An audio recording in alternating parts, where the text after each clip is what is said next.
On the night of May 3rd, 1897, a 43-year-old widow named Mary Titus lay in her bed inside of her house in the small town of Plymouth, Pennsylvania. And Mary, as she laid there, she just could not fall asleep because she kept hearing this strange tapping sound coming from somewhere in her house. Eventually, Mary just stopped trying to fall asleep altogether, and she just sat up and just listened really intently to figure out, where the sound is coming from. But she just couldn't do it. It was sort of erratic, and it seemed like it was coming from all over the house, and at one point it felt like it was right below her, and then it was over here. I mean, it really was hard to pinpoint where it was even coming from, let alone what was actually causing it. And then on top of that, the volume of this tapping was also changing. Sometimes it would get really loud, and then it would be super faint, and she could barely hear it. But it was still there, somewhere in her house. But then, sort of inexplicably, the tapping sound just abruptly stopped. Mary is sitting up in bed, it's 2, 3 in the morning, and it's just silence in her house. And at that point, Mary told herself, okay, well, clearly it was some animal, or maybe it's a branch tapping on the outside of her house or something. She's rationalizing the sound. It's gone now, so it can't be harmful, and I should just stop thinking about it and actually go to sleep now. But shortly after laying her head back down on the pillow, when she was almost asleep, she started hearing this sound again. And again, she just could not tell where it was coming from. Now, Mary, she was a widow, but she did have somebody else who lived with her in the house. It was her daughter, her 18-year-old daughter, whose name was Cora. Cora's father and Mary's husband had passed away tragically 11 years earlier in this terrible mining explosion.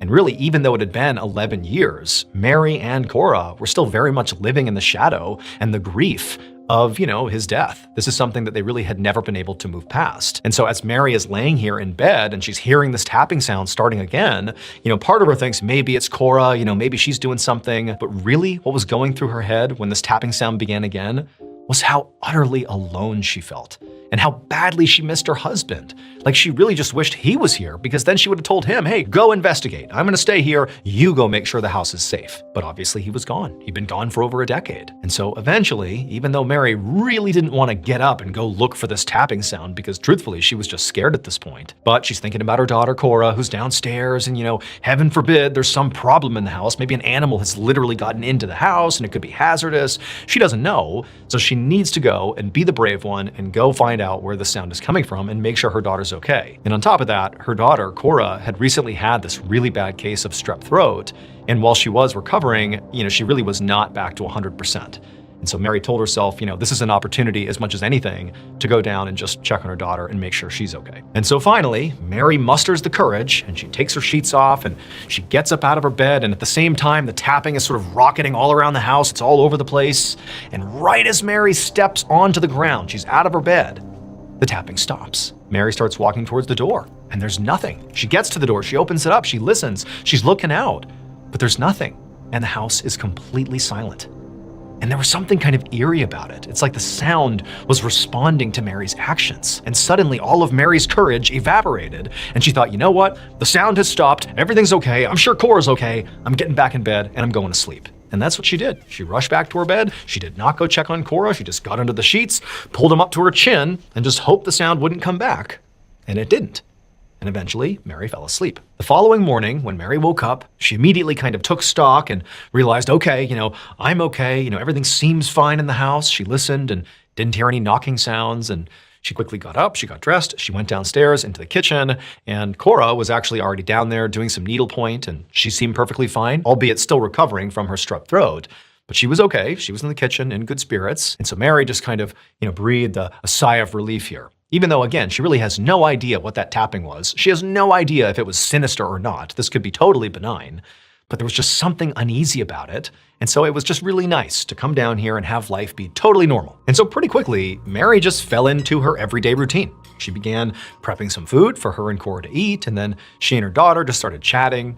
At no point did Mary bring up the tapping sound, in part because she didn't really even know what they meant. She was kind of spooked by it, didn't want to scare her daughter, so it never came up.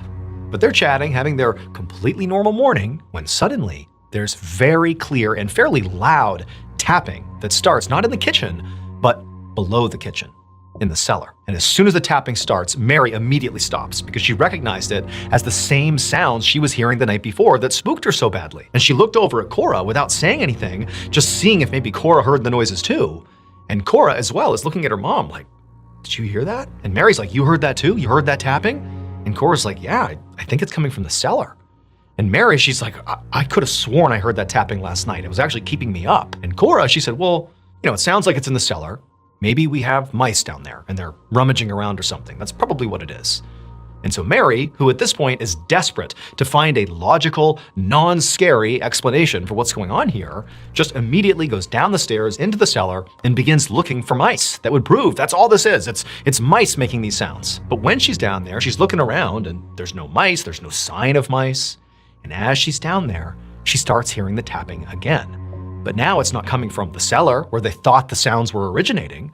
It's coming from somewhere above her. And as soon as Mary hears this tapping sound, she hears Cora reacting to it upstairs in the kitchen, like she was kind of startled by it. And so Mary runs back upstairs to the kitchen. She looks at Cora, and Cora is visibly distressed because she's like, I heard it. It was in here. It was in the kitchen or somewhere nearby. I didn't see anything, but I heard it. As soon as you went down there, I heard it. And so at this point, Mary is undeniably scared.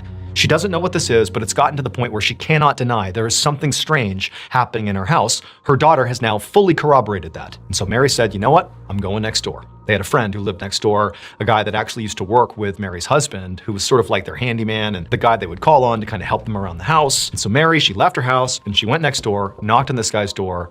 And when he came, she explained that there's something happening. There's knocking sounds happening in my house. It's scaring me and Cora. We can't figure out what it is. Can you please come take a look? And he was like, absolutely, I'll be over in a second. And so Mary goes back to her house and she and Cora are standing in the kitchen and periodically they're hearing these tapping sounds. And then the neighbor, he comes over and he comes inside and right away, when he comes in, he starts to hear the tapping too. And Mary's like, what is that? And Cora, she's totally spooked.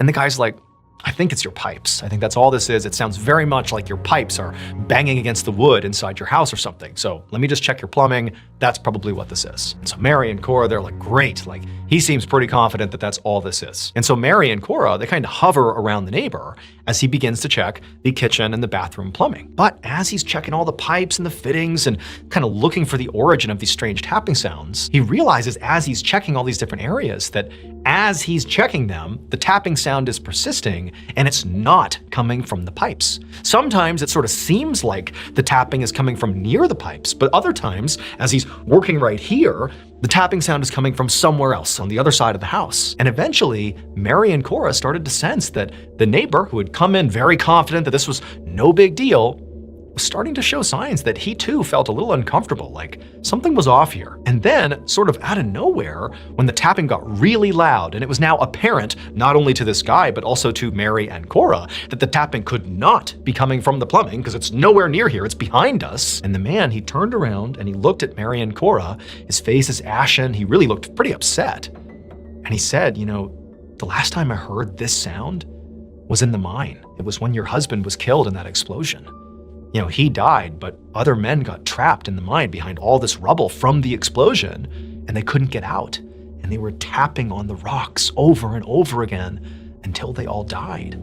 That's what this sounds like. After that, the man just got up and hastily left and just told them, I'm sorry, I can't help you. And he was out the door and back over to his house. And so Mary and Cora, they're left wondering, like, what do we even do? Who do we talk to? What's happening here? But for Mary specifically, even though she couldn't believe that this guy had just told her that, what a horrible thing to tell her. I mean, he knows she's grieving the loss of her husband. How could you possibly say that to me? But she's thinking about what he told her, that it sounds like the tapping of these doomed men, including her husband, tapping on the mine walls before they perished. And she started to wonder, what if these are ghosts? What if it's my husband and these men who died in the mines 11 years ago trying to get my attention? What if they're trying to communicate with me? Over the next 4 days, the tapping sound inside of their house continued.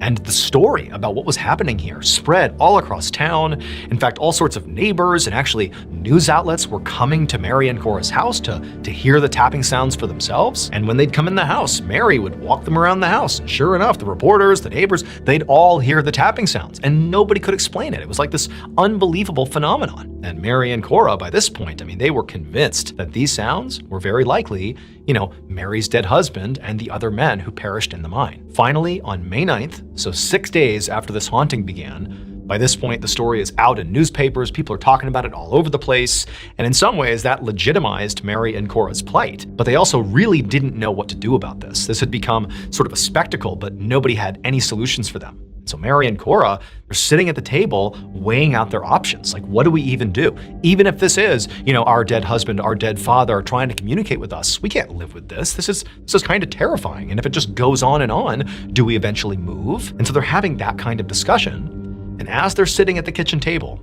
suddenly the tapping starts again. Except now, the tapping sound is so close. It's practically on top of Mary and Cora, so much so that their conversation immediately stopped when this tapping started. And they both kind of looked at each other like, it's right on top of us, what's going on? And then as this tapping continued, they realized it was basically right below them, almost like in the cellar, right underneath them. And so Mary sort of reflexively leaned back in her chair, just kind of trying to get out of, the bubble of this really intimate, close tapping sound that they were in. And as she's sitting back, she saw something she had never noticed before. And immediately, she understood what was going on. It would turn out the tapping sounds that were plaguing Mary and Cora were not being caused by Mary's dead husband or the other men that died in the mines 11 years ago. However, the actual origin of these tapping sounds was in some ways equally as bizarre. So Cora had recently had a bad case of strep throat, and she was doing better, but she still was feeling kind of under the weather. And that was in part because the bacteria that causes strep throat was still in her system. And that same bacteria is also responsible for causing a totally different condition known as Sydenham's chorea, which Cora also had. In fact, she had it likely at the same time that she had strep throat. And Sydenham's chorea has a very different set of symptoms to strep throat. This condition, which is also known as the dancing plague, causes your body to have these involuntary movements that the person who has this condition is often totally unaware of. These people can flail around suddenly and not even know they're doing it. And so what was happening is Cora was making the tapping sound, but had no idea she was making the tapping sound because it was being caused by Sydenham's chorea. Now, it seems like, well, how didn't Mary catch on that her own daughter is tapping her feet or flicking her hand and causing this tapping sound? Well, the reality was, when the tapping first started, a lot of times Mary was not in the same room as her daughter. And her daughter did not know she was making the tapping sounds. So her daughter is genuinely scared of the tapping sounds because she doesn't know she's making them. And Mary doesn't know it's her daughter making them. And so combined, they're like, oh my gosh, what's happening in our house? And then before long, they had kind of gone down this path of, it's my dead husband, it's my dead father, he's the one making these sounds. And then it's like they had tunnel vision, as did all the other neighbors, as did the reporters. Everybody wanted this in some ways to be a haunting. And so nobody's checking to see if maybe Cora is tapping her feet or hands and creating these tapping sounds, because again, Cora was fully convinced she was not making those sounds. But then finally, when she and her mom were sitting at the table discussing what they were gonna do 6 days after the haunting began, and they hear this really intense, close tapping sound, when Mary kind of leaned back to kind of take stock of the room and figure out what was going on, she noticed under the table Cora's foot stomping on the ground. Cora didn't know it was Sydenham's chorea.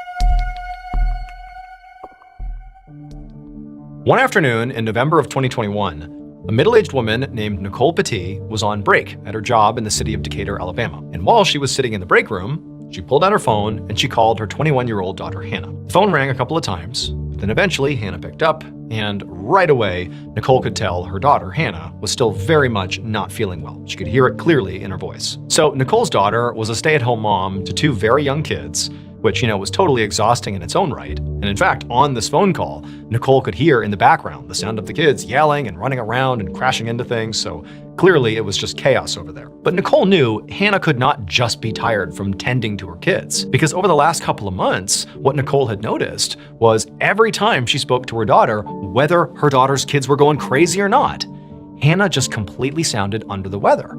And in fact, Hannah often was complaining, again, over the past few months, of not only feeling a deep exhaustion, but also of feeling really dizzy and nauseous. Now, over the past few months, Nicole had been telling her daughter, you have to go see a doctor. This is not normal. This is not just parenting fatigue. Something is off. You need to go get looked at. But Hannah, who was known to be very, very tough and, generally didn't really go to the doctor much, She said to her mom, like, I'm fine, I'm just exhausted from the kids, it's no big deal. And so she kind of pushed that idea aside. And so this time, as Nicole's talking to her daughter, and she can clearly hear that her daughter is not better, she's still feeling awful, she knew trying to push her daughter to go see the doctor wasn't going to work. So instead, she said, okay, Hannah, when's Brian going to be home? Brian was Hannah's husband. And Hannah just sighed and she said, no, he's not home yet. I don't know when he's going to be here. So for the most part, Brian was, a very active parent and husband, but he also was a very successful chiropractor. And in fact, he had had so much success at his private practice that recently he'd even been able to fully renovate his building. And so with this new building and all this extra space and all this new staff, he was working even more than usual, which, financially was great for the family. But it meant he basically was absent all the time. And so it had become kind of commonplace that Brian was nowhere to be seen. It was kind of Hannah alone with the kids and this mystery illness she was suffering from. Now, Nicole obviously understood the nuance here. She knew that, Brian's practice was very important, not just to him, but to Hannah and their family. And so instead of, being upset with Brian, Nicole had tried very hard to make herself available to her daughter, to take care of her kids, to help her out whenever she could. But there was a limit to how much Nicole could help because Nicole also worked full time. And so she couldn't just be around all the time to help with her daughter. Like today, she was working. She wished she wasn't so she could go be with her daughter, but that was just the way it was. For the next couple of minutes, Nicole and Hannah just chatted like mother and daughter. And then at some point towards the end of the call, like Nicole always did, she told her daughter, like, hey, I really think you ought to go to the doctor. If you tell me what day you're gonna go and you make an appointment, I'll go over and take care of your kids. I'll even take you to the appointment, whatever you need. Don't let logistics be the reason you don't see a doctor. Like whatever you need, you let me know and I will help you if I can. I'll flex my schedule to accommodate yours. But like Hannah always did, she just kind of brushed off her mom and said, okay, maybe I'll go see a doctor. I don't know, but I think I'm gonna be fine. I'm gonna rest, I'm gonna take vitamins, I'm gonna eat well, I'm gonna do all the things, and I'm sure this will pass. Nicole sighed when she heard this because basically she hears her daughter saying, I'm not going to the doctor still. But Nicole didn't argue. She just told her daughter that she loved her and she would see her soon, and then the two hung up. Over the next few weeks, Hannah continued to feel completely awful, nauseous, dizzy. All of her symptoms persisted and in some ways even got worse. But no matter how much pressure was put on her, namely by her mom, to go see a doctor, Hannah didn't. She really had convinced herself that this was just, parenting fatigue and that she would just get through it and she would be fine, which again was sort of very much her personality. She was this tough, hard-charging woman. She was going to just grit this one out. But then finally, in January of 2022, so now it's been months and months of Hannah having these symptoms and her mom basically begging her to go see a doctor. And by this point, Hannah can't argue with the fact that she is basically falling apart. She's lost so much weight, she actually can't even walk around her house anymore. She literally sits on a swivel chair, like a desk chair, and just pushes herself around the house. She is absolutely sick, and it's something that she can't even deny anymore. And so finally, in January of 2022, Hannah says, okay, Mom, I'll go to the hospital. Nicole, in some ways, was incredibly relieved that finally her daughter is doing the thing she should have done a long time ago. And then also, Nicole was just so annoyed with her daughter. Like, why didn't you go sooner? This is so silly. But regardless, Nicole's like, great. She tells her daughter, I'm gonna come over, pick you up, I'm gonna take you to the hospital, I'll be there with you. And so she goes over to Hannah's house, and when she gets there, Hannah in her chair wheels over to the door, and Hannah looks awful. She looks like she weighs less than 100 pounds. She's so pale. Her hair looks like it's falling out. She looks absolutely sick. She looks like there's something seriously wrong with her. But Nicole, she just takes her daughter and assists her down the stairs, puts her in the car. She also gets her kids and brings them along as well, and they drive to the hospital. And when they get there, eventually Hannah is brought into an exam room along with Nicole and the kids, and a nurse comes in and they begin checking Hannah's vital signs and asking her some questions, and they also weighed Hannah. And eventually, after that was done, the nurse told Hannah that, hey, you only weigh 84 pounds. This is way below what's considered healthy. This is like an emergency. And based on the other things you're telling me about over the last few months having these symptoms, I'm worried you might actually have stomach cancer. Now, even though Nicole had anticipated that something seriously was wrong with her daughter, it still hit her like a freight train to hear that her 21-year-old daughter had stomach cancer.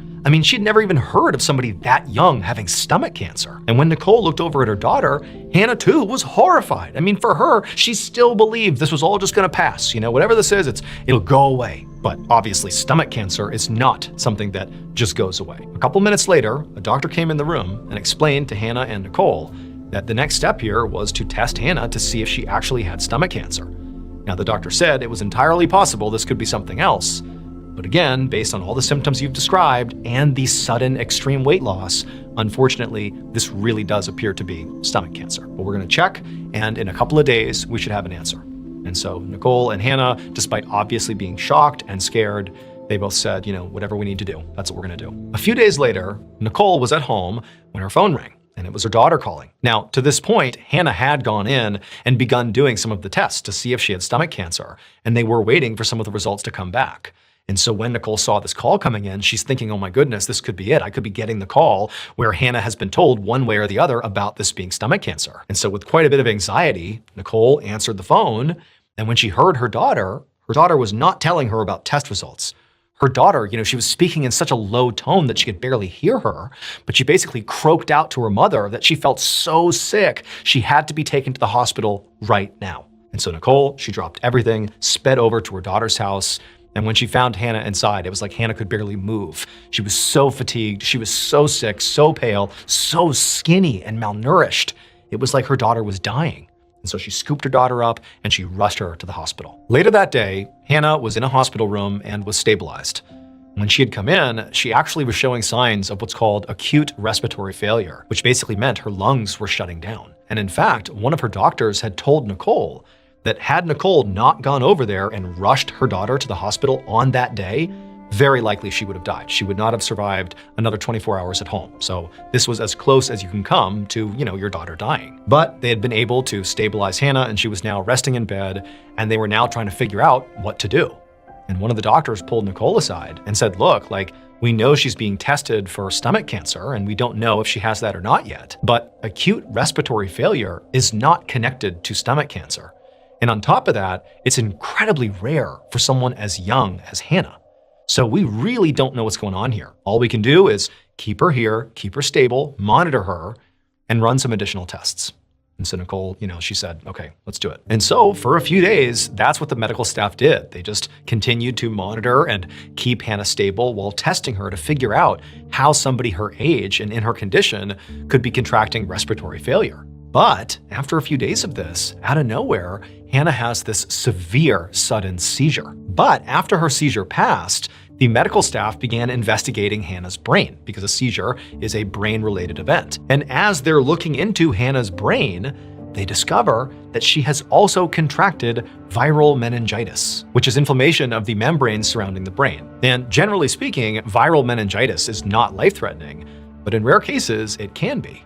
And considering the fact that Hannah had other very serious medical issues going on, and the fact that her particular viral meningitis case was very severe, doctors were worried that she could be someone who could die from this meningitis, or potentially have very serious brain damage if they didn't do something drastic to combat the swelling in her brain. And so a decision was made to put Hannah into a medically induced coma so that she would lay perfectly still, and they could just wait for the swelling in her brain to go down. But what that meant functionally was that Hannah would be in this coma indefinitely until, the swelling goes down in her brain or who knows what. I mean, basically the doctors didn't know what was going on with her. However, just a couple of days after Hannah had been placed in this medically induced coma, some of her imaging tests came back from all the testing they had run on Hannah to try to figure out what was going on here. And in particular, there were these imaging tests that came back from her abdomen. They had scanned her abdomen. And what they discovered inside of her abdomen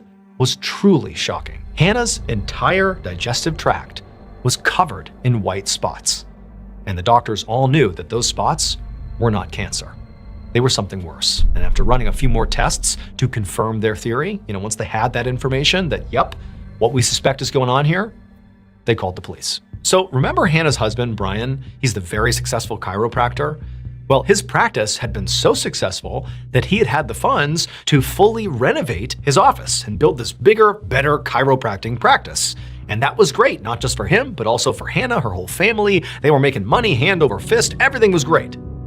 Except there was an issue. One of the upgrades that Brian wanted to do within this renovated space was to include an X-ray room. And when people build X-ray rooms, they actually line the walls of the room with these big sheets of lead to keep the radiation from penetrating the walls. But lead is incredibly toxic and harmful to humans, especially if you ingest it or you touch it. It's not something you really want to interact with at all. It needs to be kept at a safe distance. But after the renovations were done and the X-ray room was built, there were several sheets of lead that didn't make it into the walls. They were sort of extra sheets of lead that just didn't get used, and they were out in the open. And when police discovered that and they began investigating, they found somebody had been shaving off pieces of those extra lead sheets, little bits of lead. They were shaving them off and planting them inside of Hannah's vitamins that she took religiously every day, believing those were the things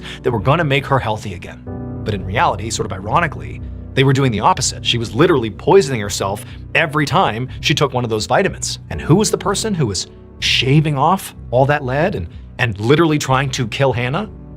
Her own husband, Brian. All those white spots inside of Hannah's digestive tract were literally just pools of lead that had accumulated inside of her, because her husband had been trying to poison her to death for months. Miraculously though, Hannah would survive. After nearly 2 months in a medically induced coma, Hannah was healthy enough to be woken up and got to go back home with her kids. As for Brian, he was arrested, found guilty of attempted murder, and sentenced to life in prison. His motive was the $1.3 million in life insurance policies that he had taken out on Hannah.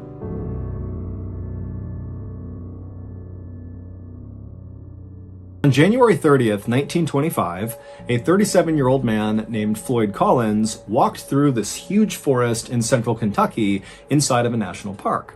As he walked along, his boots splashed in the melting snow and mud on the ground, and above him, all he heard was the sound of water dripping down amongst the leaves. It was warmer than it had been in several days, and so that was why Floyd was out here. He was trying to take advantage of the nice weather. And so after walking for a while on this muddy, slushy trail, the trees around Floyd began to thin out, and then eventually he reached the edge of the tree line, and in front of him was this huge clearing.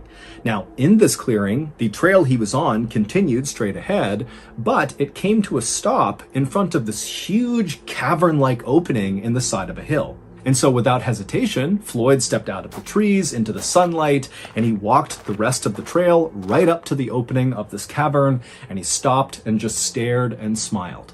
This cavern-like space on the side of this hill was the entrance to a cave known as Sand Cave. And Floyd had spent the last week coming out to Sand Cave and exploring the different tunnels, but today his plan was to go as deep and as far inside of this cave as he possibly could. Caves were a huge tourist attraction in this region, and Floyd was a very experienced caver who had been caving since he was 6 years old, and he knew that most of Sand Cave had not been explored.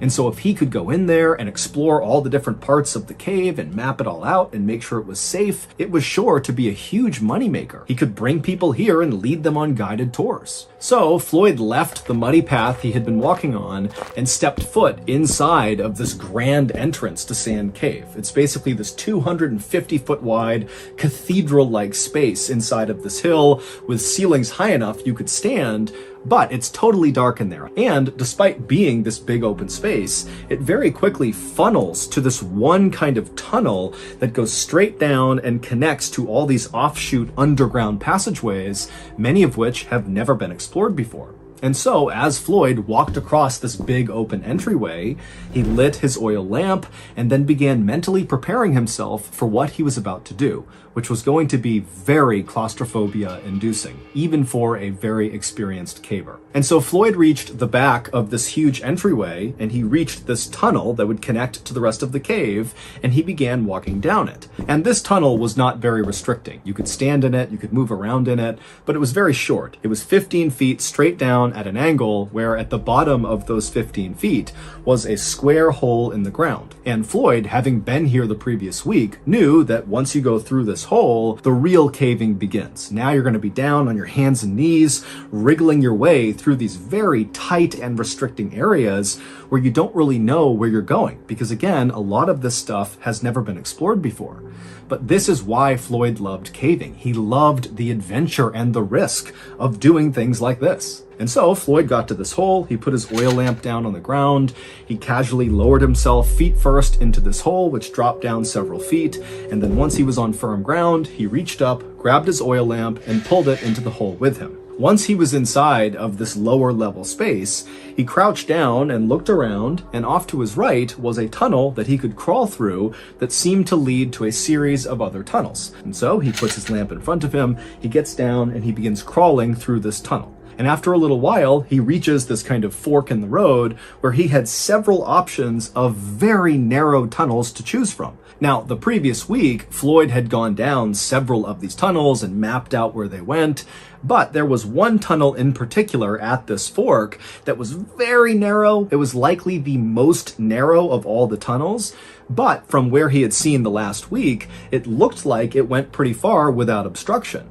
And so he immediately began going headfirst into this tunnel where he had no idea where it was going to go. Think about that. If you go headfirst into a tunnel and you get stuck, what are you going to do? You can't really go anywhere. So this guy is like totally fearless, just going headfirst into what most people would consider a nightmare scenario. And so the way Floyd would approach these very tight tunnels is he would put his oil lamp out in front of him, and then he'd keep his hands over his head, and he'd kind of wriggle his way headfirst and push his lamp along the way. And so that's what he did. He began going into this really restrictive tunnel. It's hard to breathe because the walls are so tight on his chest cavity. But as he's going, eventually the ceiling begins to slope upward just enough that he can pull himself up onto his hands and knees and kind of catch his breath. By this point, Floyd was approximately 55 feet underground. That's where this little pocket was, where he could get up on his hands and knees and breathe. And so from this position, he still could see with his lamp that this tunnel continued to snake further and further down, and his hope was that eventually it would lead to a big underground chamber that was not just big enough to go to your hands and knees on, but was big enough you could stand and walk around in, because those were the big tourist attractions.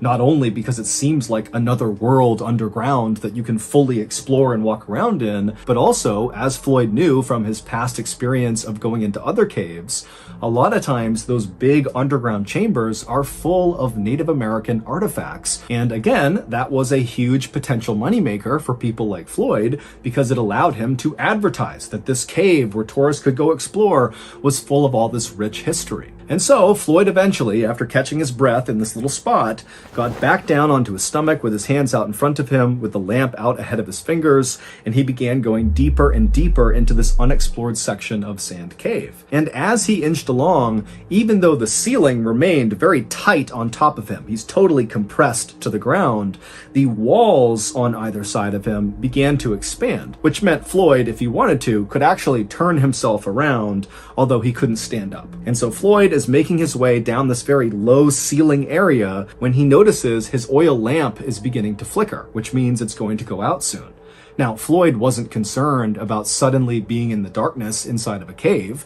Now, to most people, that would be terrifying, but Floyd, again, was so experienced, he was very confident that he could easily make his way out again just by touch. He didn't need the light. But he did know that trying to move around inside of a cave in the darkness was dangerous, and so he should not do that if he could avoid it. And so as much as Floyd wanted to continue and hopefully find something incredible inside of this cave, he decided he really needed to just turn around and go back to the surface and come back the next day to continue exploring. And so, because this part of the tunnel he was in was really wide, he was able to turn himself around and drag his lamp until he was facing back uphill, and then he rolled onto his back. So his head is pointing back up where he came from, and his feet are pointing in the direction that he had previously been traveling, and he's on his back.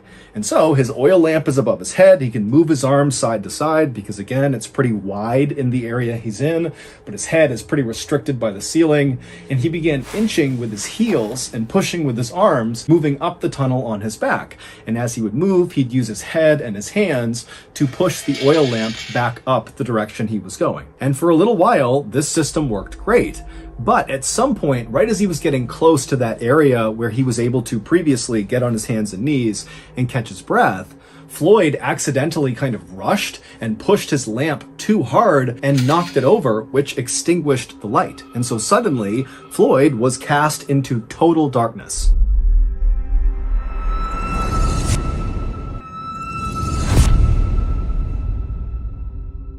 Now, again, Floyd was not concerned or really even scared about being in darkness inside of this cave, but this was not a good scenario and he knew it. But he told himself, stay calm. He knew where he was in the cave. He just needed to get to that little pocket. He'd catch his breath, and then he'd continue his way back up, eventually reach that hole in the ceiling, that square hole. He'd climb out, make his way out of the cave, and boom, he'd be done. And so Floyd just continued to push the now extinguished oil lamp above his head, and he continued to inch with his heels and moved his arms around to keep going backwards up this tunnel. But then, right before Floyd reached that pocket inside of the tunnel where he could get onto his hands and knees, he heard the sound of falling rocks somewhere below him, kind of near his legs. Now it's pitch black, he can't see anything, and so Floyd just kind of held his breath and hoped that whatever was happening wouldn't affect him. But then he felt a shooting pain in his left leg. A 27-pound rock had broken loose from the low ceiling and landed on his left ankle. Now, at first, Floyd was actually relieved that the rock had landed only on his left leg. And in fact, his leg was actually kind of positioned in a depression on the floor of the cave. And so the rock didn't really hit his left ankle directly. It kind of like hit the ground and then leaned onto his left ankle. And his left ankle was kind of protected in the depression in the cave floor. And so Floyd's thinking, thank goodness it only landed on my ankle and not on my head or my chest, because then I'd be dead. And so after catching his breath and kind of calming down, Floyd tensed his body and pulled his left leg as hard as he could to clear this 27-pound rock. But his foot wouldn't budge. And so Floyd thought he would just reach down and kind of dig his foot out. He'd just move the rock out of the way. But even though this cave had widened out on either side of Floyd when he had gone deeper and deeper into it, because he had retraced his steps, he was farther up the tunnel where those sides had really come in much closer to him. And so he wasn't able to actually reach down and touch the rock. The walls made it impossible. And so he wasn't able to use his hands to clear this rock. And so Floyd is pinned underground, unable to move, in absolute pitch darkness, inside of a cave that's practically crushing his chest because the ceiling is so low, and he knows it's unstable. The ceiling has now fallen off, so there's a chance more rocks could come in at any time. I mean, this is like a worst case scenario for anybody who goes caving. But Floyd told himself to just stay calm. He knew this was a very bad situation, but people were certain to find out he was missing, and they knew he had gone to Sand Cave, and they would come here, they would find him, and they would rescue him. And so Floyd just decided he would wait. And for an agonizing 30 hours, remember, 30 hours of pitch blackness, trapped in a totally claustrophobic environment. 30 hours of this, no food, no water, can't go to the bathroom. He's laying there for 30 hours, and then finally, he hears a voice coming from somewhere near the entrance of this cave.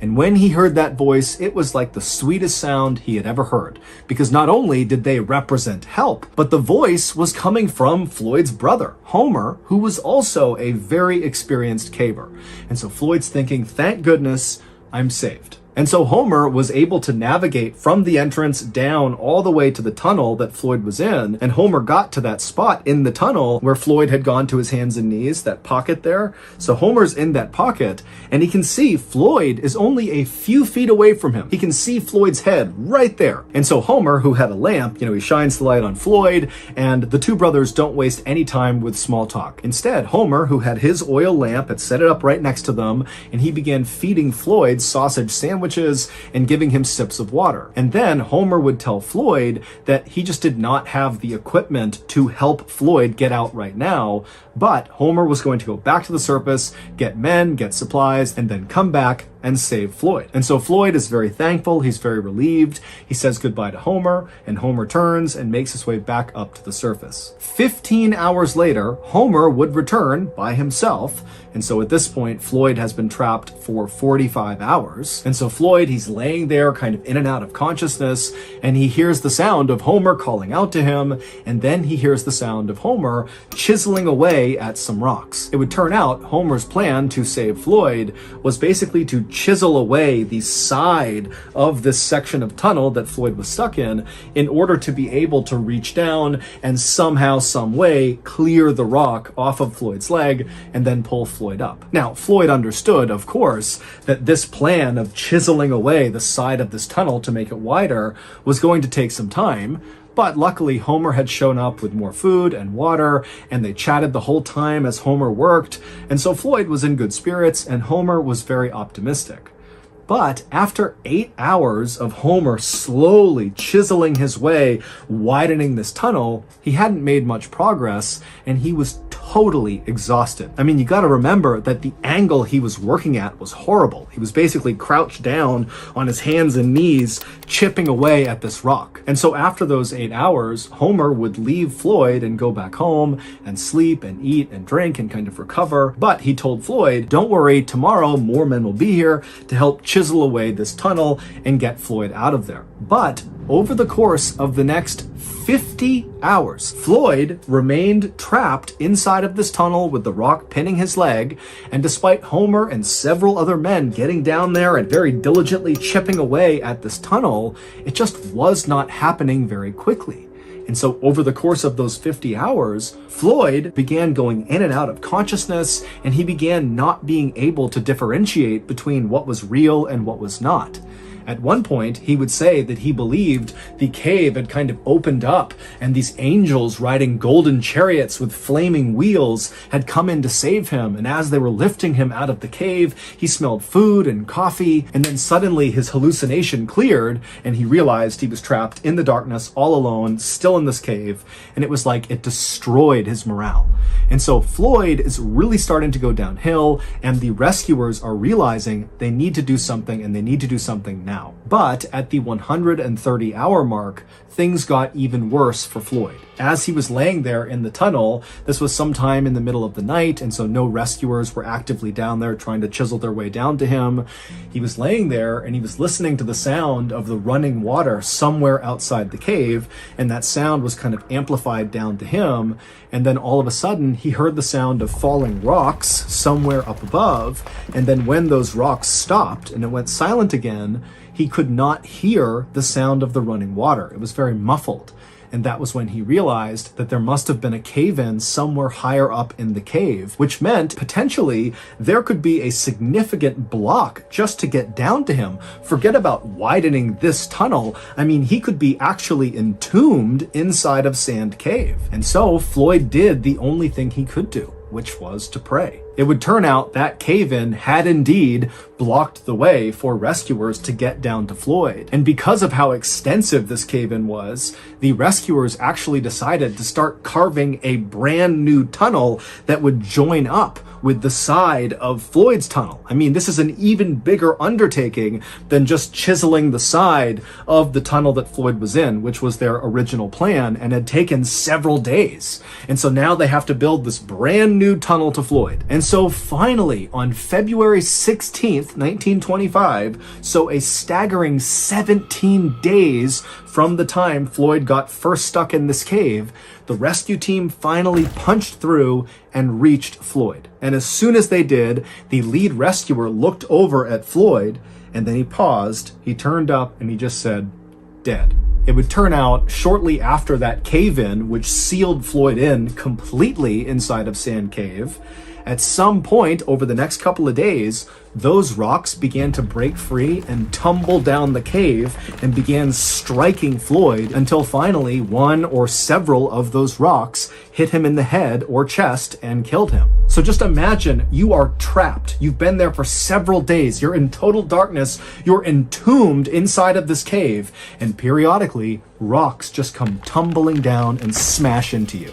Who knows how long it took to kill him, but that has to be one of the most agonizing ways to go ever. Shortly before that cave-in first happened, a photographer took a picture of Floyd, who at the time believed he was going to get out, and all the rescuers believed they were going to get him out. But shortly after this photo was taken, the cave-in would happen, and at that point, Floyd didn't know it, but he was doomed. Here is that photo.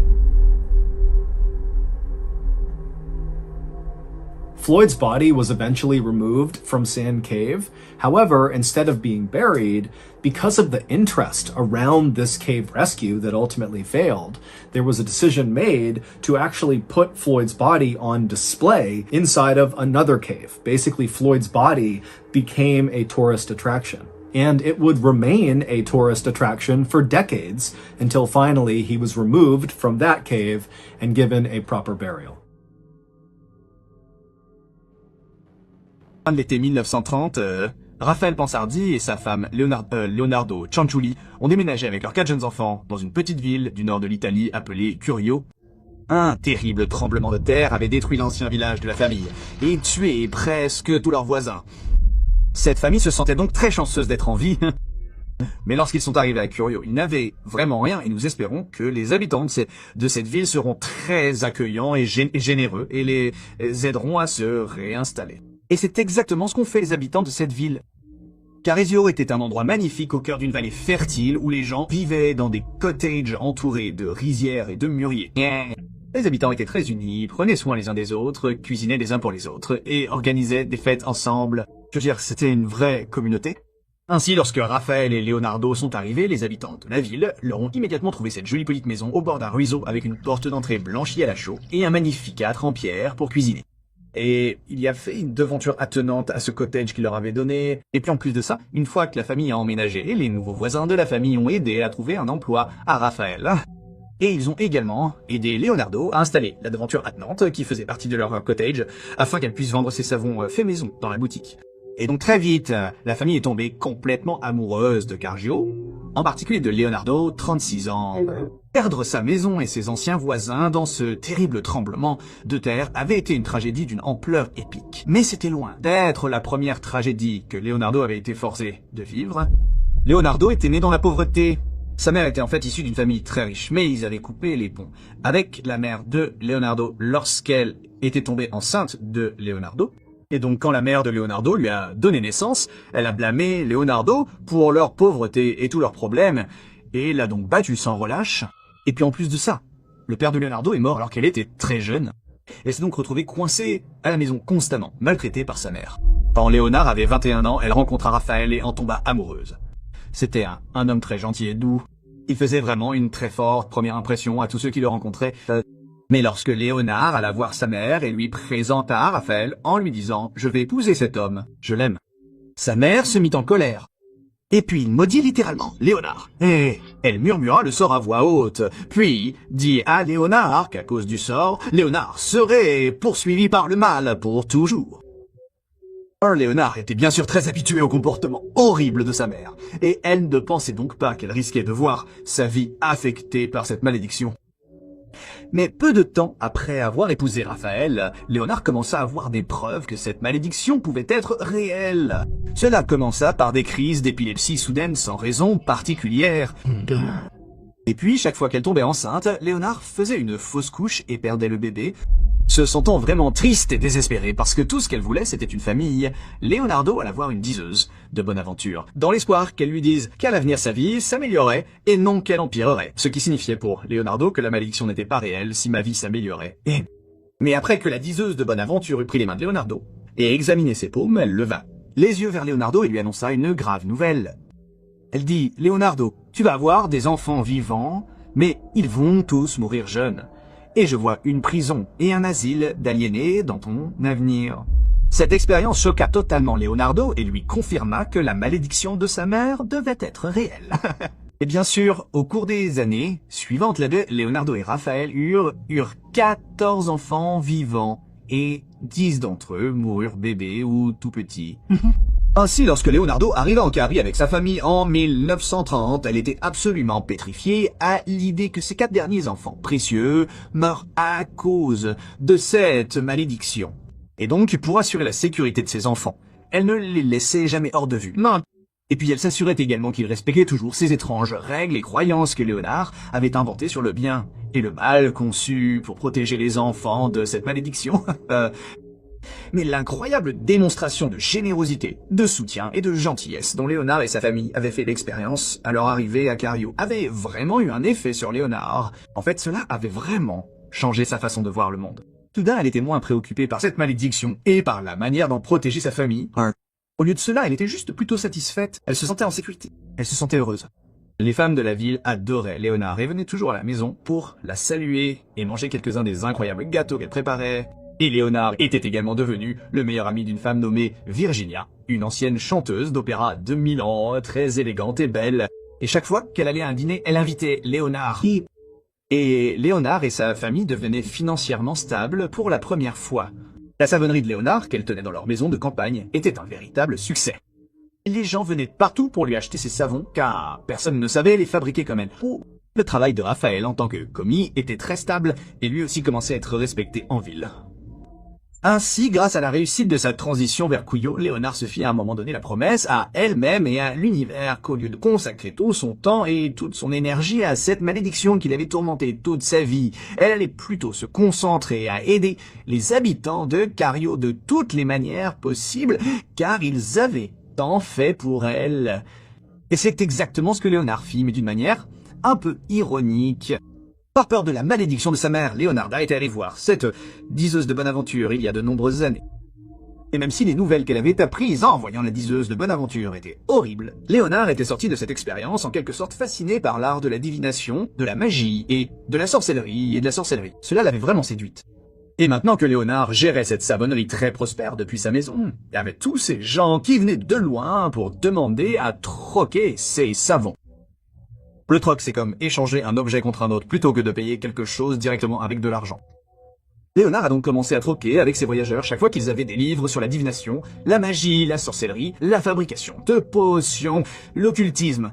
Malin. Et après avoir lu tous ces livres et appris tout ce qu'elle pouvait, Léonard, en plus de vendre ses savons, a commencé à offrir des services de divination aux habitants de Carcio. Et il s'est avéré qu'elle était vraiment douée pour prédire l'avenir, au point que les habitants de la ville ont commencé à aller la voir pour toutes sortes de conseils. Elle a aidé les femmes à trouver l'amour. Elle a indiqué aux agriculteurs quelle culture planter.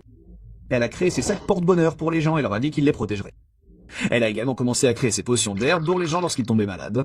En fait, les gens en sont arrivés au point où ils ont tellement fait confiance que lorsqu'ils tombaient malades, ils n'allaient même pas chez le médecin. Ils allaient simplement la voir. Et très vite, Leonardo se sentit très fier d'avoir tenu la promesse qu'elle s'était faite à elle-même et à l'univers de toujours aider les habitants de Cario à chaque instant. Mais plus que cela, Leonardo commençait à penser que ce nouveau sentiment de détermination et de bonheur qu'elle éprouvait en aidant les habitants de Seio par le biais de ses différents services avait enfin brisé la malédiction de sa mère. En 1939, Leonardo et sa famille vivaient très heureux à Cario depuis près de 10 ans. Et à l'époque, le fils aîné de Leonardo, Giuseppe, avait 17 ans. Giuseppe était grand, il était beau, il avait les cheveux noirs, il avait les yeux noirs, et toutes les filles l'adoraient. Et Giuseppe et Leonardo avaient toujours eu une relation très étroite. Chaque jour, Giuseppe rentrait à la maison, et lui et sa mère s'asseyaient dans la cuisine, et ils discutaient un moment en mangeant quelques-uns de ses gâteaux. Mais maintenant, en 1939, alors que Giuseppe avait 17 ans, il commença à agir un peu différemment. Il rentrait à la maison, et au lieu d'aller dans la cuisine pour s'asseoir avec Leonardo, il allait directement dans sa chambre et fermait la porte. Et quand Leonardo ou Raphaël lui demandaient « Vous savez, tout va bien, Giuseppe se mettait sur la défensive et disait qu'il allait bien et qu'il devait juste le laisser tranquille. Mais pour Leonardo, il semblait vraiment évident que son fils n'allait pas bien. Et elle pensait, vous savez, peut-être qu'il avait une sorte de secret qu'il gardait et que c'était ce qu'il faisait agir comme ça. Il souffrait intérieurement, mais il ne pouvait pas le partager avec le monde. Mais Leonardo n'avait aucune idée de ce que pouvait être ce secret. Et puis un jour, à la fin de la même année, Leonardo se promenait en ville lorsqu'une de ses voisines est venue la voir et lui a dit « Hey, tu sais que ton fils Giuseppe s'est engagé dans l'armée et qu'il part en formation dans quelques mois ?» Leonardo n'en avait pas entendu parler. Les gens parlaient beaucoup de la Seconde Guerre mondiale, qui venait de commencer à cette époque, mais Leonardo n'avait jamais envisagé que son précieux fils partirait se battre dans cette guerre. Mais Leonardo réalisait maintenant que le comportement étrange récent de Giuseppe prenait tout son sens. C'était le secret qu'il gardait, il s'était engagé dans l'armée et n'en avait rien dit à sa famille. Leonardo fit demi-tour et rentra directement chez lui. Elle alla directement dans sa chambre, ferma la porte et se mit à sangloter. Pour elle, c'était comme si la malédiction de sa mère était de retour. Et maintenant, son précieux fils allait partir à la guerre et il allait mourir à moins qu'elle ne trouve un moyen de combattre ce mal qui la poursuivait à nouveau.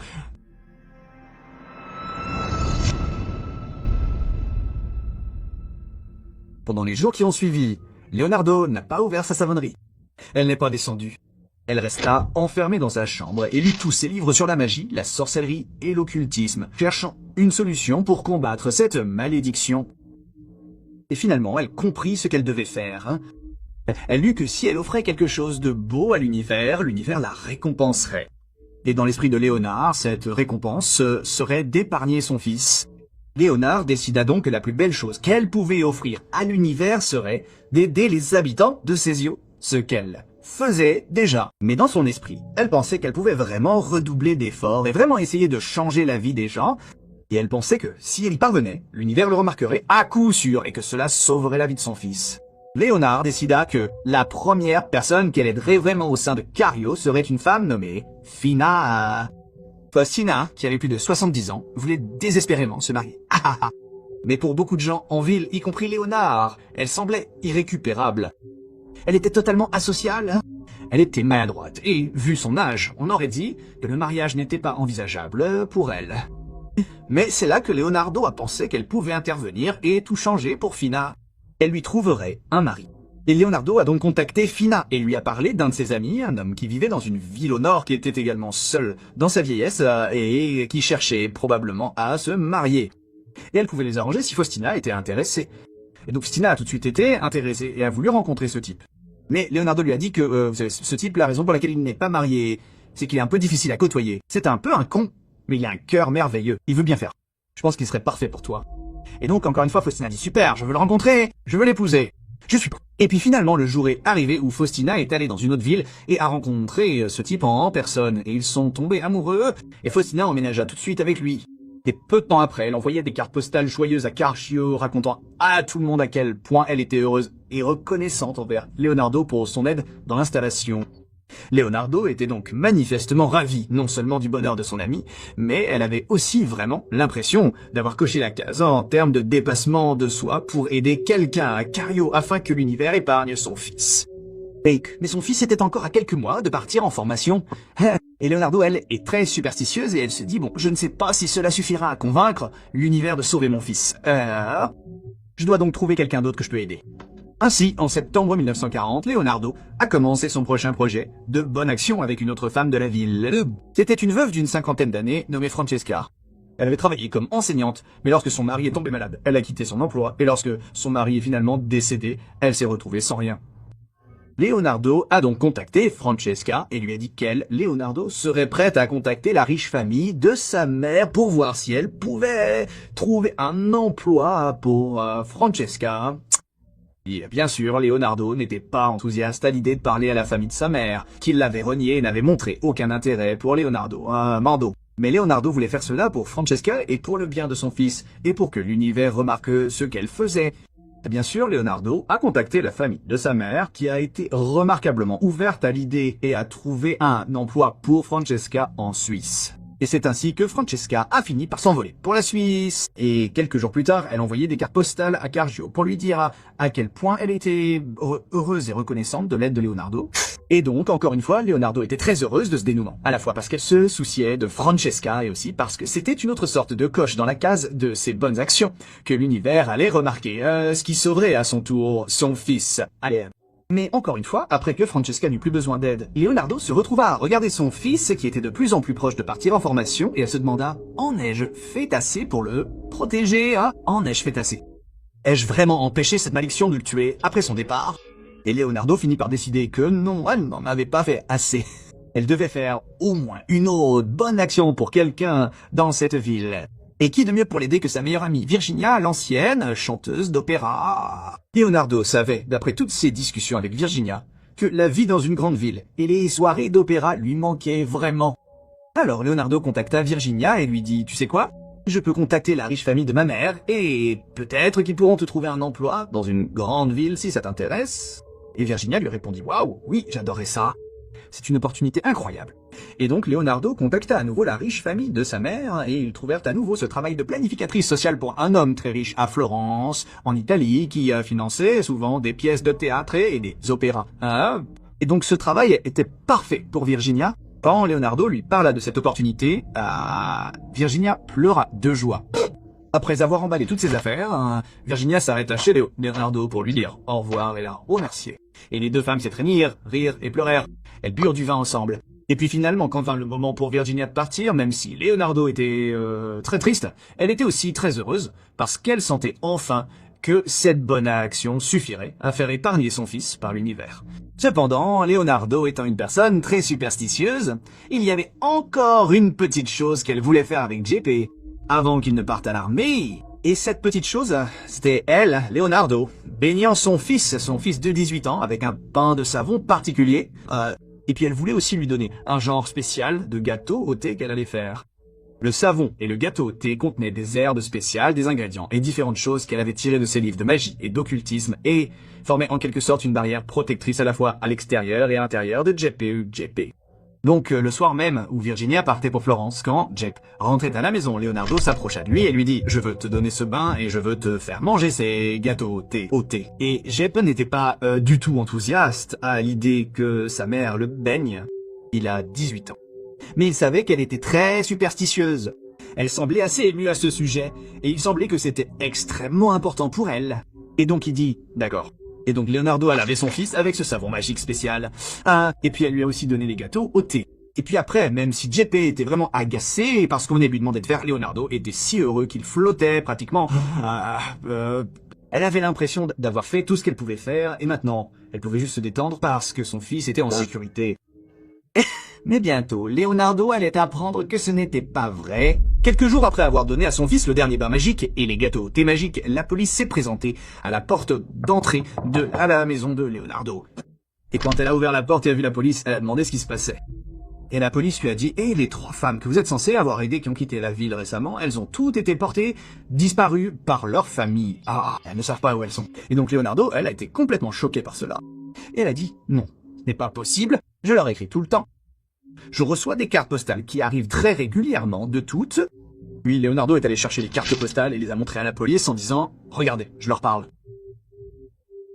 La police a donc examiné ces lettres et a convenu avec Leonardo qu'il était assez étrange qu'elle reçoive ces lettres apparemment authentiques de ces femmes si elles avaient également disparu.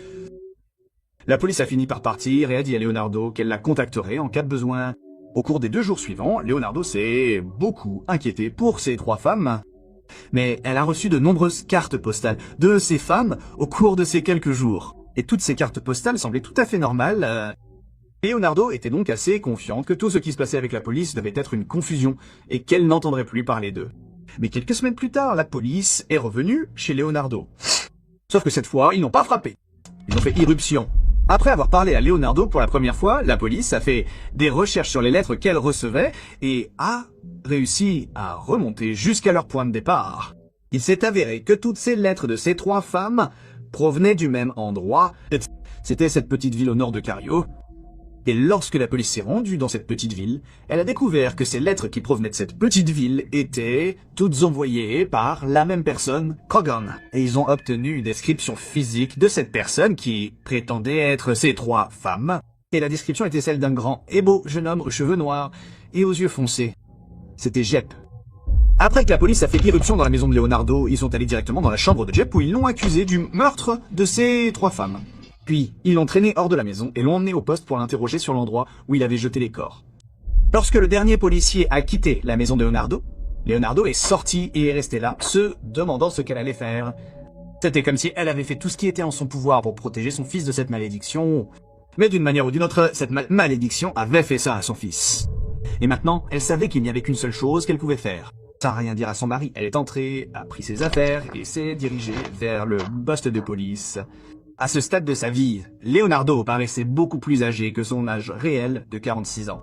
Elle avait les cheveux très gris, son visage était très ridé, elle était voûtée et elle portait toujours ses sacs de charme, des potions magiques et des petits personnages en bâtonnets qui, selon elle, protégeaient sa famille. Ainsi, lorsqu'elle est entrée dans le poste de police, son apparence générale était celle d'une vieille femme très frêle et très étrange. Leonardo s'est donc dirigé en boitant vers la réception, et d'une voix tremblante, elle a demandé à l'employé si elle pouvait parler au détective qui travaillait sur l'affaire de son fils. Puis, un instant plus tard, elle a été conduite dans une salle d'interrogatoire où on lui a dit d'attendre. Puis, peu de temps après, le détective principal est entré dans la pièce. Il s'assit en face de Leonardo et lui dit « Que puis-je faire pour vous ?» Et Leonardo répondit immédiatement « Mon fils, Jeppe, est innocent. » Et le détective, en entendant cela, ne fut pas du tout surpris. En fait, c'était exactement ce à quoi il s'attendait. Il savait que Leonardo aimait beaucoup son fils, et bien sûr, elle allait dire qu'il était innocent. C'est ce que font généralement les parents dans ce genre de cas. Mais le détective décida de ne pas essayer de l'arrêter. Il laissa simplement cette mère très bouleversée parler un peu. Il lui dit qu'il donnerait suite à tout ce qu'elle disait et qu'il la ramènerait chez elle. Mais le détective ne s'attendait pas à ce que Leonardo allait dire au cours des 2 heures suivantes. En fait, son histoire sur l'innocence de Jeppe était si choquante et si bizarre que le détective lui dit carrément je ne vous crois pas. Je ne crois pas à ça. Ce n'est pas possible. » Puis d'autres agents furent appelés pour écouter son histoire et voir s'ils y croyaient. Et eux aussi ont dit « ça n'a pas l'air réel », mais la police a vérifié les détails qu'elle a donnés. Et tout s'est vérifié. Il s'est avéré que fin 1939, le jour où Fina, la première femme que Léonard a promis d'aider afin que l'univers sauve son fils, alors que Faustina devait partir dans le nord pour rencontrer son futur mari, Faustina s'est arrêtée chez Léonard pour lui dire au revoir. Oh. Et alors qu'elle était dans la maison de Léonard, quelque chose de très inattendu s'est produit. Lorsque Faustina est entrée dans la cuisine de Léonard, où se trouvait Léonard, Faustina était si excitée à l'idée de rencontrer son futur mari potentiel que ses mains tremblaient et elle souriait d'une oreille à l'autre. Et alors Léonard a dit à Faustina « tu dois te calmer ». Et elle a donc tendu un verre de vin à Faustina. Faustina a donc pris le vin et en a bu quelques gorgées. Et tout de suite Faustina a commencé à avoir des vertiges. Et peu de temps après, elle s'est agrippée à la table juste pour ne pas tomber. Il s'est avéré que le vin avait été empoisonné par Léonard. Et donc, Faustina, elle regarde Leonardo. Et Leonardo la regarde d'en haut. Et elle a une hache dans une de ses mains. Et elle dit à Fina, je suis vraiment désolée. Et puis elle se redresse et elle frappe Faustina à la poitrine avec la hache. Et la lui plante dans la poitrine. Et donc elle la lâche, s'attendant à ce que Fina meure. Mais ce n'est pas le cas. Fina est juste là, une hache plantée dans la poitrine. Et donc Leonardo attrape le manche de la hache, elle la retire de sa poitrine et se met à gémir sur sa tête encore et encore jusqu'à ce que Fina tombe morte au sol. Puis Leonardo allume un feu sous sa grande marmite en métal sur la cuisinière et puis elle découpe le corps de Fina en 9 morceaux. Elle draine le sang du corps dans un seau. Puis elle jette ces 9 morceaux dans la marmite sur la cuisinière et commence à les mélanger avec de la soude caustique qui est un puissant agent dissolvant utilisé pour faire du savon. Puis elle a fait bouillir les ingrédients, les parties de son corps et ce soda caustique pendant des heures. Le corps de Fina s'est lentement transformé en une horrible bouillie noire à l'intérieur de la marmite. Leonardo regardait tout cela tout le temps et elle avait l'air totalement déçue pendant que cela se produisait. Puis à un moment donné, elle a simplement retiré la marmite du feu et a jeté les ingrédients, le corps de Faustina, dans la fosse septique. Puis Leonardo a attendu que le sang de Faustina qu'elle avait jeté coagule, ce qui signifie qu'il est devenu semi-solide. Puis elle l'a chauffé au four et l'a réduit en farine. Et elle utilisait cette farine pour faire des gâteaux au thé qu'elle donnait à manger à ses amis le lendemain ainsi qu'à son fils Jeppe. Leonardo a également demandé à son fils de lui envoyer des lettres de la petite ville au nord où Faustina était censée être allée. Et ces lettres, bien sûr, ont été écrites par Leonardo en se faisant passer pour Faustina pour donner l'impression qu'elle était toujours en vie et en bonne santé. Et Jeppe, quand on lui a dit d'aller poster ses lettres, n'y a pas prêté attention. Il avait l'habitude de faire des courses pour sa mère. Même si Leonardo s'en est sorti en tuant Faustina, son plan pour Faustina ne s'était pas vraiment déroulé comme Leonardo l'avait espéré. Quand elle a fait bouillir les morceaux de corps de Faustina et ce soda caustique, ils ne se sont pas vraiment mélangés comme elle le souhaitait. Leonardo était convaincu que la raison en était que Faustina était trop maigre et qu'il n'y avait donc pas assez de graisse sur son corps pour que le mélange soit parfait. Leonardo avait donc inventé une autre histoire élaborée, cette fois pour une autre femme, Francesca, à propos de ce travail en Suisse qu'elle avait obtenu grâce à la riche famille de sa mère. Bien sûr, rien de tout cela n'était vrai. Et quand Francesca est venue chez Leonardo pour lui dire au revoir, on lui a offert un verre de vin empoisonné. Et après en avoir bu une gorgée, elle a eu le vertige. Et puis Leonardo est arrivé avec une hache et a tué Francesca à coups de hache. Mais encore une fois, lorsque les morceaux de corps et le soda caustique étaient dans la casserole sur la cuisinière en train de bouillir ensemble, ils ne se mélangeaient toujours pas comme Leonardo le souhaitait. Et donc, encore une fois, Leonardo, avec un air de dégoût, jeta simplement la casserole dans la fosse septique et finit par faire des gâteaux au thé avec le sang de Francesca. Puis le lendemain, elle donna ses gâteaux à manger à ses amis ainsi qu'à Jeppe. Et elle demanda également à Jeppe d'envoyer quelques autres lettres du Nord. Ces lettres venaient bien sûr de Francesca. Toujours aussi insatisfait de la façon dont les 2 derniers meurtres s'étaient déroulés, Leonardo passa à sa 3e cible, sa meilleure amie, Virginia. Et cette fois, lorsque Virginia vint chez Leonardo pour lui dire au revoir, tout se passa comme prévu. Leonardo réussit à empoisonner Virginia, elle la tua avec la hache, elle la découpa en morceaux, elle l'a mis dans la casserole. Et cette fois, les 9 morceaux de son corps se mélangèrent à merveille, avec le soda caustique. Et donc, après avoir ajouté quelques parfums raffinés dans le pot, Leonarda réussit enfin à créer ce qu'elle n'avait pas pu créer avec les corps des deux autres femmes, à savoir un magnifique pain de savon riche et crémeux, Elle fit également des gâteaux de thé avec le sang de Virginia. Ce soir-là, lorsque Jep rentra à la maison, Léonard exigea qu'elle soit autorisée à le laver avec son savon magique, c'est-à-dire le savon fabriqué à partir du corps de Virginia. Et c'est ce qu'elle fit. Elle le frotta avec le savon pour le corps de Virginia. Et pendant qu'elle le faisait, elle lui donna les gâteaux de thé fabriqués à partir du sang de Virginia. Il s'avéra que Leonarda croyait vraiment que, pour sauver son fils de cette malédiction, elle devait offrir quelque chose de beau à l'univers. Et au début, elle avait vraiment cru que le moyen d'y parvenir était d'aider les habitants de Cardio au-delà de tout ce qu'elle avait pu faire auparavant. Mais à un moment donné, au cours de ses interactions avec Faustina, la première femme, Leonarda, avait décidé que, vous savez quoi, ce n'était pas suffisant. Elle devait vraiment s'assurer que son fils serait en sécurité.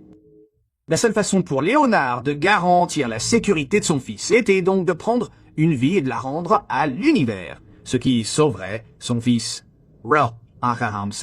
La raison pour laquelle Léonard a fini par prendre 3 vies et pas une seule, c'est parce qu'elle a également décidé que, par mesure de protection supplémentaire, elle voulait s'assurer de baigner son fils, littéralement, dans les parties du corps et l'essence de la vie qu'elle avait prise. C'est là qu'est venue l'idée du savon. Ori interna, cependant, les parties du corps des 2 premières femmes ne se mélangeaient pas bien et elle ne pouvait donc pas les transformer en savon. Mais Virginia est arrivée et son corps s'est mélangé à la soude caustique. Léonard a donc pu fabriquer son savon, elle a pu baigner son fils avec le corps de Virginia et le nourrir du sang de Virginia. Dans l'esprit de Léonard, elle avait donc fait tout ce qu'elle pouvait pour protéger son fils à ce moment-là. Leonardo finira par être condamné à 30 ans de prison et à 3 ans d'asile, comme l'avait prédit la voyante. Leonardo mourut en 1970, alors qu'elle avait 76 ans.